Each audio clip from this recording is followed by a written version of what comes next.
Привет! Это лучший YouTube канал про пересказы фильмов. И сейчас будет горячая новинка этого месяца. Забавный и интересный мультфильм, название которого ты найдешь в описании к видео. Ну а мы начинаем. Действие фильма начинается в 1976 году. Суперзлодейка по имени Белл Боттом бежит по городу, а Лига борьбы со злодеями гонится за ней, поскольку она украла карту. Разобравшись с агентами АВЛ, Белл добирается до своего убежища в музыкальном магазине Criminal Records.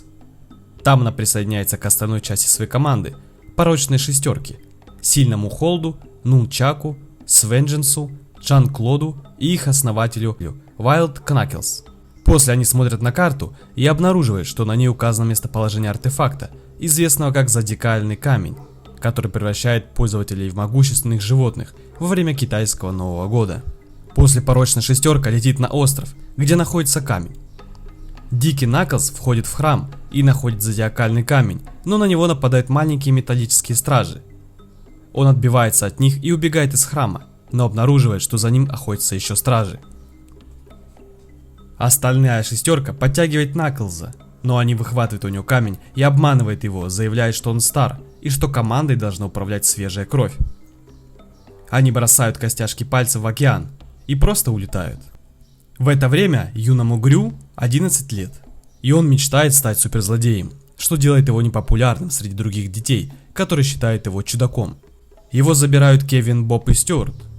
Они едут обратно к дому Грю, где он находит кое-что для него по почте. Это сообщение от Бэббл Баттом, поскольку Грю отправил заявку на вступление в порочную шестерку. И он их самый большой поклонник, а Наклз его любимый злодей. Белль приглашает Грю прийти на прослушивание в отдел криминальных архивов. Грю взволнован и думает, что его время как суперзлодея наконец пришло.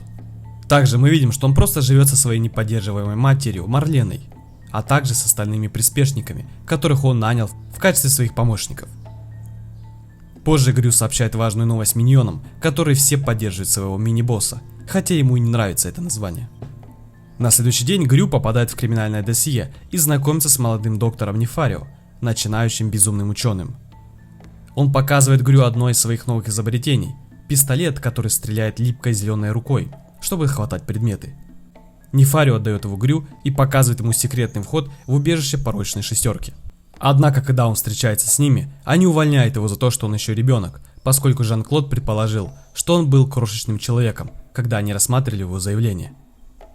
Когда они отсылают его прочь, появляется другой кандидат и пытается показать свой летный костюм, но у него выходит из строя реактивный ранец, и он летит как сумасшедший. Порочная шестерка пытается остановить его, заставляя их отвлечься, когда Грю замечает зодиакальный камень позади них.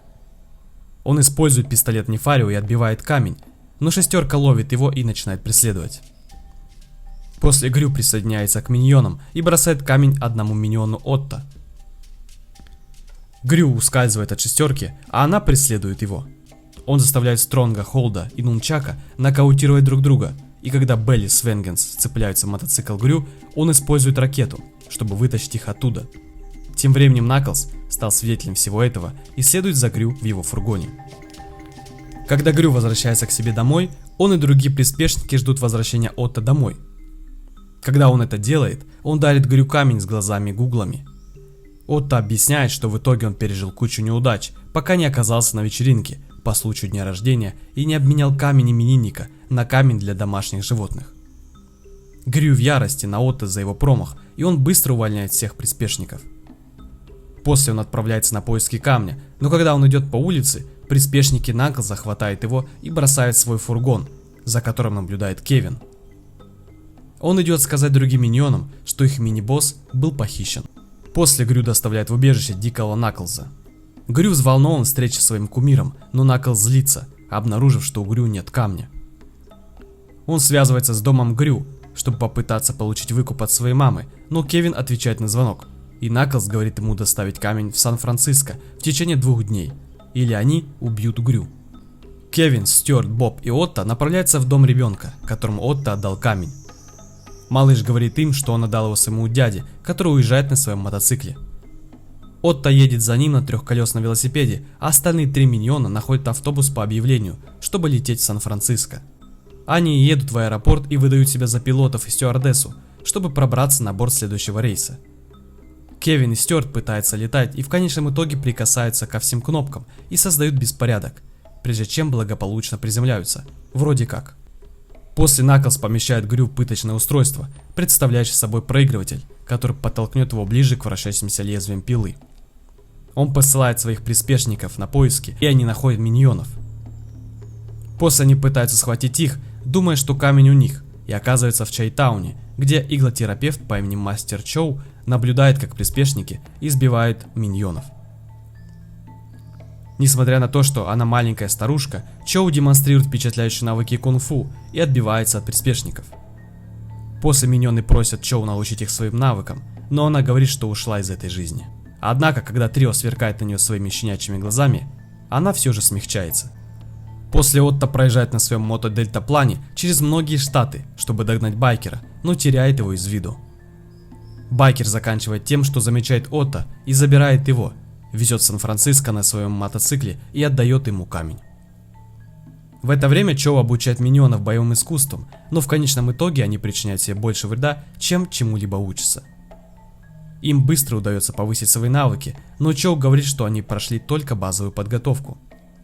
К сожалению, миньоны уже сбежали и находятся на пути к спасению Грю. Порочная шестерка выслеживает дом Грю и срывает крышу, допрашивая Марлену и других приспешников о его местонахождении. Один из миньонов рассказывает, что Грю был схвачен Наклзом. Затем шестерка отправляется в дом Наклза и тоже срывает крышу, разгромив это место и ничего не найдя. Когда Грю и Наклз возвращаются, они обнаруживают, что его дом разрушен. Он знает, что это сделала шестерка, и он расстраивается из-за того, что они продолжают пытаться причинить ему боль после всего этого времени.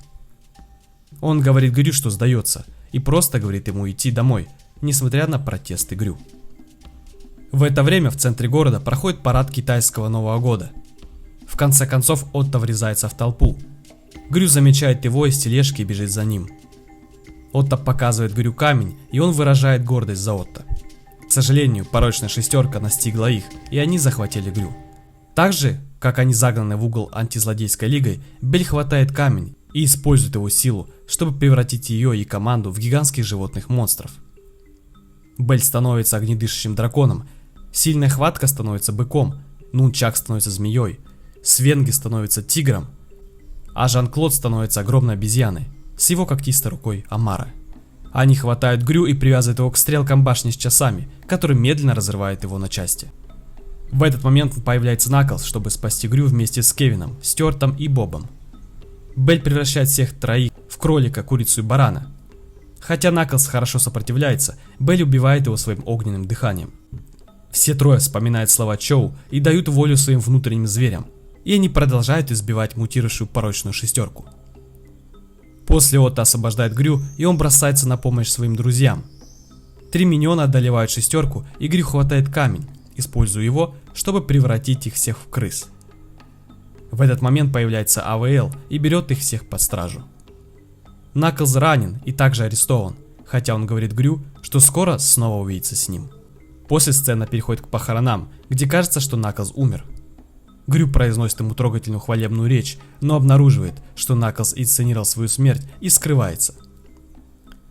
После того, как миньоны исполняют песню миньонов «Ты не всегда сможешь получить то, что хочешь», Грю воссоединяется со своим кумиром, и они уезжают на закат вместе с остальными приспешниками. Во время титров Грю приводит вновь нанятых миньонов в магазин криминальных архивов, который, похоже, закрывается.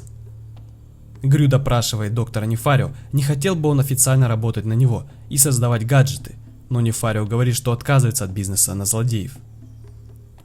После Грю и миньоны убеждают его своими щенячьими глазами, и он показывает Грю сюрприз – ракетную машину, с которой Грю видели взрослым.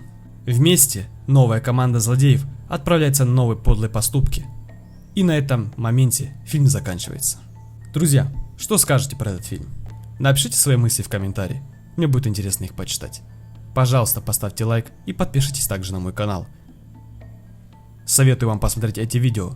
Желаю вам хорошего дня и до скорой встречи.